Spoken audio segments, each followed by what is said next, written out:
Hey there, I'm BK and welcome back to this tutorial. In this video I'll go through the entire process of how to draw and print the sticker phone cover. We'll also talk about useful tips for screen calibration and canvas settings, as well as accurate color printing, so stick around. But first, a short story of how this started. A little while back, my sister had dropped her phone, and being an old glass device, it was obvious what was going to happen. She broke it.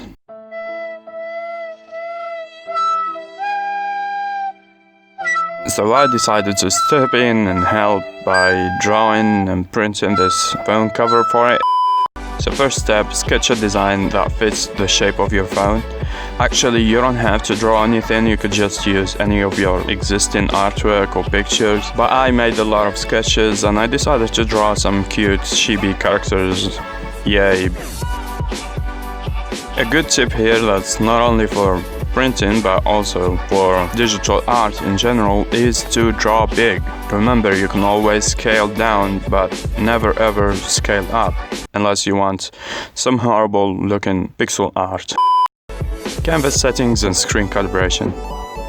The screen calibration process allows you to view your file in a 1:1 size ratio, which is necessary if your printer doesn't have a scanner. To do so, you have to go to Preferences, Canvas, Display Resolution, Settings, and then place a ruler on your screen and adjust the DPI level until it matches the one on the monitor. I recommend using a metric ruler for better accuracy. Also, keep in mind that you have to do this process again if you change your monitor or screen resolution. Anyway, I scanned the back of my phone using the printer's scanning software, then saved it as an image file for later. Next, launch ClipStudioPaint and create a new file. Choose A4 for size, 300 for DPI, and portrait for rotation. Then set the measurement unit to millimeters because working with pixels is so inconvenient for this task. After that, import the scanned picture, or you may search for the phone's dimensions online and copy the shape, then adjust its size to match your phone. You may use rulers by pressing Ctrl-R. However, they might be set to inches, but you can change them back to millimeters by going through File, Preferences, Rulers/Unit. Then use the symmetry tool to carefully trace out the shape of the phone, as well as the cutouts for the camera and flash, using the same method, of course.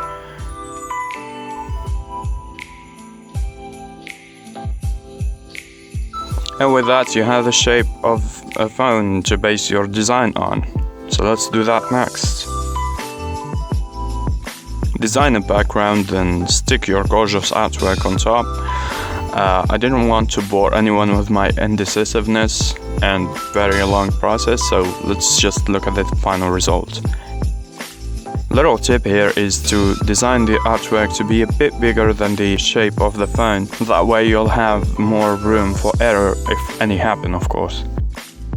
Next, on to the printing process. But first, let's talk about color gamuts and stuff. RGB, of course, stands for red, green and blue, obviously, and it's the color system used by your screen as a form of a lot of tiny pixels. Pixels can cover up to 16.7 million colors. CMYK, on the other hand, stands for cyan, magenta, yellow and black, and it is the color system of the printer.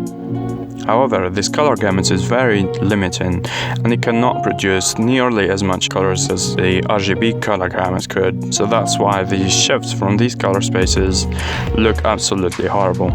Luckily, with the right tweaks and settings, we can still get surprisingly good results out of a budget inkjet printer. First and very obvious step is to align the print heads and check and clean the nozzles of your printer. This process, of course, varies from a brand to brand, so please look up how to do that because it's very important, unless you want your art to look like this. Another really obvious tip, which I have learned the hard way, is to place your printer on a very solid surface, so it doesn't wobble and produce horrible images like the one you could see here. After that, we'll have to switch from RGB to CMYK in the color profile, located in the View, Color Profile, Preview Settings. And in this window, you'll have to change the profile for View to CMYK, then change the rendering intent to Relative Colorimetric, and leave the rest as is. Then you'll immediately notice a slight change of how colors appear on your screen. If you're interested, I'll leave a link down below to do a bit more reading about this topic. It is very useful information. Anyway, after that we'll start color correcting. We'll add a couple of correction layers here, the first of which is the brightness and contrast correction layer. Set the contrast level to 10 and bring down the brightness level to about -4 or so. The second one is the hue, saturation, luminosity correction layer. Here you just have to boost the saturation by 10 to 15 points. Please note that these settings aren't perfect, as every printer is different, so try printing a copy or two before committing to your final print, obviously. Also, I recommend you experiment with these settings to decide what values give the best results.